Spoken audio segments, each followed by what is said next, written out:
ఈ గురువు గారు మంత్రం కోసం గోష్ఠీపూర్లు అతని పేరు.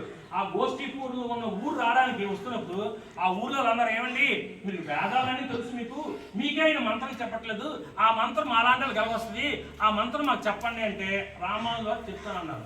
గురువు గారు 17 సార్లు చూసిన తర్వాత ఈ అబ్బాయికి మంత్రం నేర్చుకున్న అధికారం వచ్చింది, హక్కు వచ్చింది. మంత్రం చెప్పేటప్పుడు రామాను గారు పిలిచి రామాను ప్రామిస్ అయ్యి ఒట్టాయి, ఈ మంత్రం ఎవరికి చెప్పను కొట్టేశారు. ఈ మంత్రంగా నేను బయట చెప్తాను, నువ్వు నరకానికి పోతానని చెప్పి మంత్రం చెప్పారు.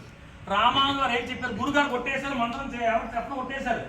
ఈ రామాను గారు ఏం చెప్పారు, ఒక కోవిలు ఎక్కిపోయి ఊరు అందరూ పిలిచారు, అందరూ రండి అని పిలిచారు. మా గురువు గారు ఈ మంత్రం చెప్పారు, బయట తెచ్చారు. ఈ విషయం ఆ గోష్ఠి ఇప్పుడు పిలిచారు, కోపం అయిపోతున్నారు, మంత్రం బయట చెప్పొద్దని చెప్పాను, రహస్యం చెప్పాను, ముఖ్యం అంటే సంస్కృతిలో రహస్యం చెప్పాను, నువ్వు ఎందుకు చెప్పాను చెప్పి కోపం అయిపోతుంటే రామాను గారికి దగ్గర రామాను గారు గురువు గారికి వెళ్ళి, స్వామి దండం పెట్టి మీరు మంత్రం చెప్పొద్దన్నారు. భగవంతుడి దృష్టిలో అందరూ సమానమే. సో నేను ఒక్కడిని మంత్రం తీసుకొని నేను మోక్షానికి వెళ్ళే బదులు వీళ్ళందరికీ మంత్రం వస్తే వీళ్ళందరూ మోక్షానికి వెళ్తారు.